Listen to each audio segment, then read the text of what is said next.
When we looked at different options and things on the market for use for entities like ours, which is an economic development entity, it was GIS planning really rose to the top. The data suite and the tools that complement the sites and building inventory was really what sold us on that. And so much so that we really did try to encourage our state, who was looking at a different option, to utilize those as well. Because when you're looking for sites and buildings, it's one thing to get the data in the first time. It's another thing to maintain that long term. So we were just hopeful that our state would find a solution that was similar, if not the same as ours, so that we have continuity of information across multiple platforms. And for us, it's been perfect. Don't just limit how we utilize your services based just on a sites and building database. That's one piece. It's all the other information. It's the community comparison. It's the community perspective that is available, those profiles.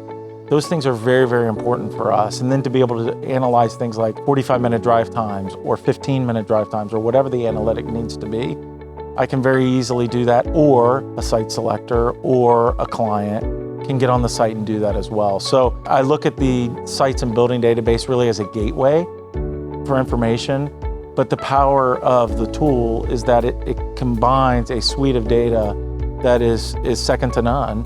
The best thing about this information for us is that it can be verified on their own. The client doesn't have to just rely on me. We send them the data, but we also encourage them to look around on the site and to play with the data. We can assume what they're looking for, but it's better when the client's looking for what they need. And I've always believed that we need to be fully transparent. And the GIS planning tools have allowed us to be fully transparent, not just to our constituents and our local community, but for the clients we wish to serve.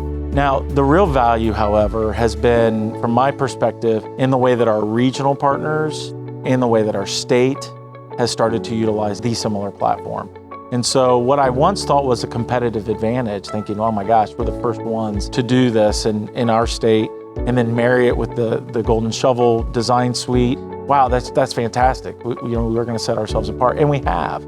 But really, the great thing is, quite honestly, this is a regional game. There are over 35 Springfields in the United States, and very few are going to know this Springfield. But they may know a greater region, and they certainly will know our state of Ohio. And so to have continuity of data platforms, which now we have in our state, it's very, very helpful to us. So the way we'll use it and the way we do use it with our partners is we encourage them to work with GIS planning. It's just that simple. If I can share data with my buddy that's in Piqua, Ohio, or in Troy, that's strength for our region, and that's what's helpful. At the end of the day, we probably do have clients that are going to be looking at multiple locations in our area, and I like to be able to compare our data across multiple areas, and it has been a real game changer for us. We've had a lot of success utilizing the tool, and it's not just anecdotal. I mean, we've actually had clients say to us, being able to use your website to verify the things that you've said about our community is important. And so as we promoted that, or as I would start to respond to RFIs, we now immediately had data to support the things that we would anticipate as questions.